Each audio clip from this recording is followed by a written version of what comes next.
Olá, boa noite. A lei da ficha limpa era para ser cumprida em sua plenitude nas eleições deste ano. Mas, como sempre, algumas brechas vão possibilitar a postulantes a cargos públicos com ficha suja e que não foram a julgamento pelas câmaras municipais concorrerem. A decisão é do STF e abriu um debate sobre a utilidade da lei. O Jornal da Guarada destaca este assunto e mostra também: eleitores que tiveram seus títulos rezoneados precisam buscar documento eleitoral para votar. Na Câmara e na Assembleia, primeiro dia de campanha esvazia plenários. Ministério Público Federal faz recomendação para a Infraero cumprir regras de segurança contra incêndio em Aeroporto Internacional de São Luís. Agora, no Jornal da Guará.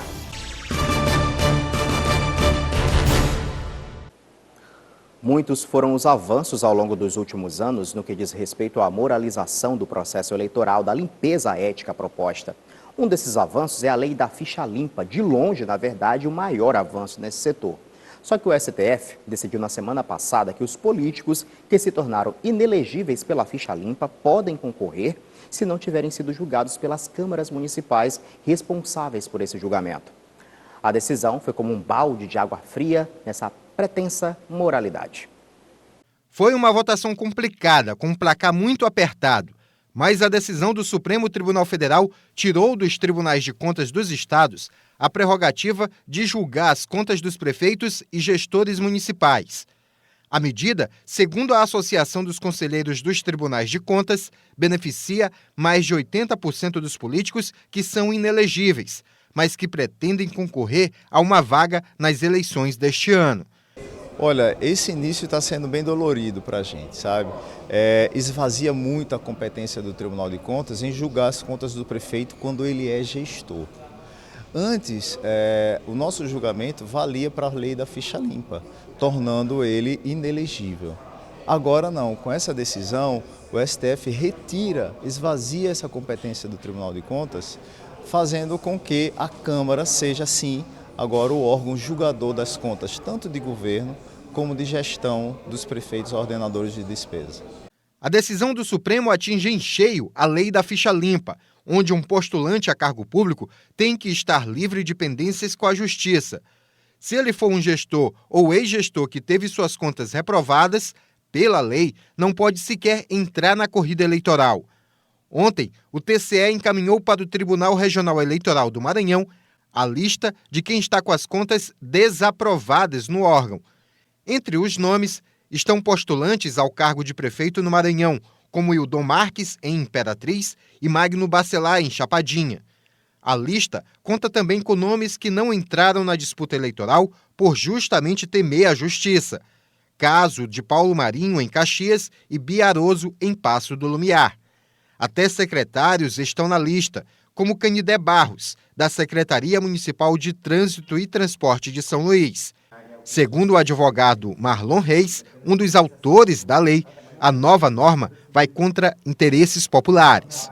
Nós estamos num momento em que a sociedade cobra aumento do rigor das instituições na proteção, né, da atividade política.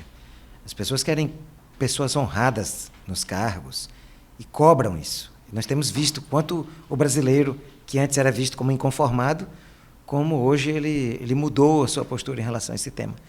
Por isso eu lamento profundamente, respeito a decisão do Supremo, mas lamento, e nós que integramos o movimento de combate à corrupção eleitoral, nós que fizemos a lei da ficha limpa, redigimos, coletamos as assinaturas, nós vamos buscar meios, e eles existem, para tentar reverter essa decisão.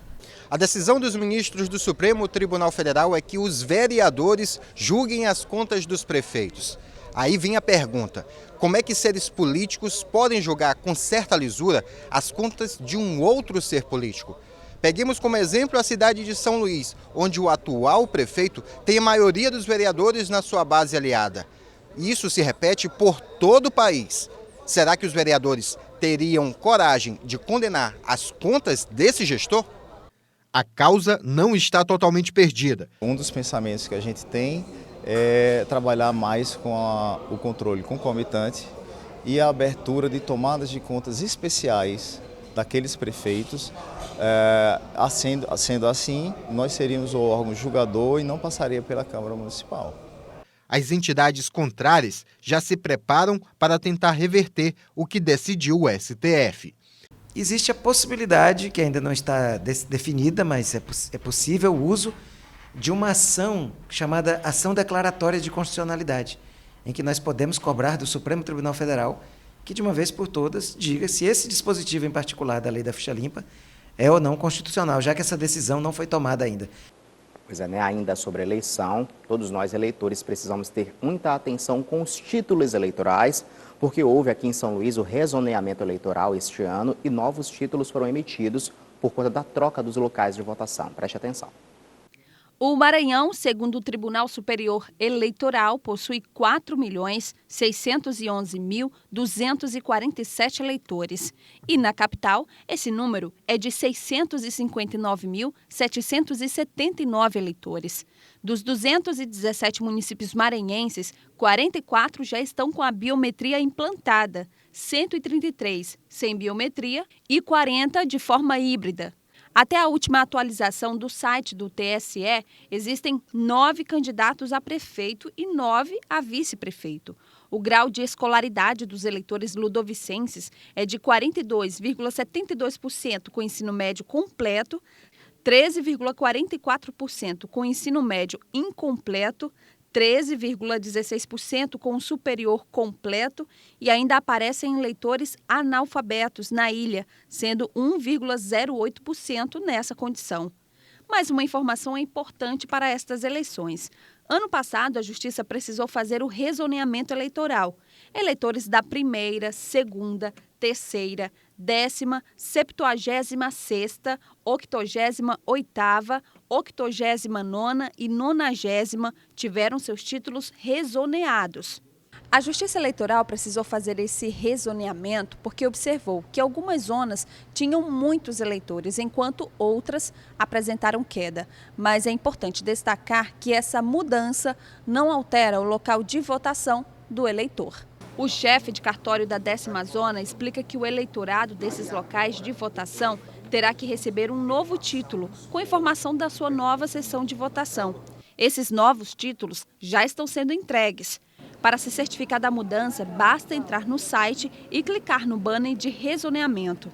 Estamos fazendo o atendimento para esses eleitores que se encontram no rezoneamento até 22 de setembro. Então a gente vai estar com o cartório aberto no período da manhã e no período da tarde para poder entregar esses títulos para os eleitores.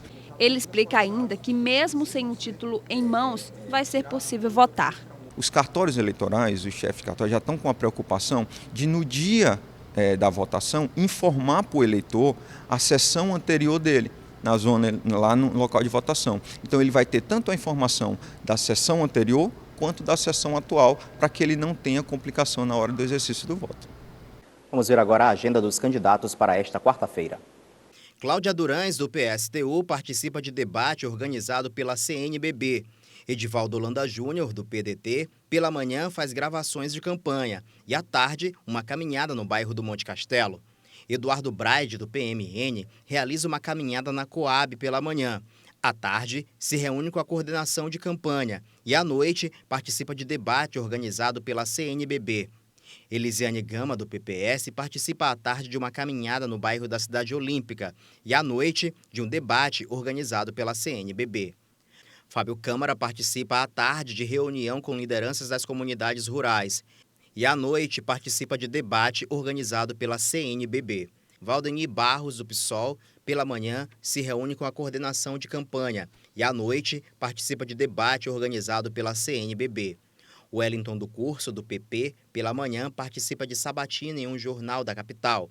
À tarde se reúne com a coordenação de campanha e à noite participa de um debate organizado pela CNBB. As assessorias de Rose Salles e Zé Luiz Lago não informaram as agendas. E que tal se os eleitores fossem lá na Câmara Municipal saber se os candidatos que querem se reeleger este ano estão indo para o parlamento, hein? É uma boa ideia? Olha só, nesta terça-feira só 10 parlamentares compareceram e por isso não teve como abrir a sessão na Câmara Municipal de São Luís. 22 requerimentos e 5 projetos de lei deixaram de ser apreciados. A justificativa para a falta desses ausentes seria a abertura das campanhas que começou hoje. Na Assembleia Legislativa, o painel mostrava 25 deputados presentes, mas o número no plenário era bem menor e as eleições municipais também foram apontadas como responsáveis pela ausência dos parlamentares. Lembrando que ontem, na segunda-feira, na verdade, já passamos aí da meia-noite, também não houve sessão na Assembleia por falta de quórum. O desembargador Raimundo Melo indeferiu, em regime de plantão, o pedido do prefeito de Pio XII, Paulo Roberto Souza Veloso, para voltar ao cargo. Veloso foi afastado por decisão judicial de Rafael Leite Guedes, que era então titular da comarca de Pio XII. Ele afastou o gestor municipal, 3 secretários municipais e o procurador do município por tempo indeterminado, em decorrência da acusação de improbidade administrativa, caracterizada pela existência de servidores fantasmas e um possível prejuízo de mais de R$2,5 milhões aos cofres públicos do município. O prefeito não foi localizado para falar sobre a decisão do Tribunal de Justiça. A seguir, o Ministério Público Federal faz recomendações para o Aeroporto Internacional de São Luís e veja também o destaque para o crescimento das empresas familiares.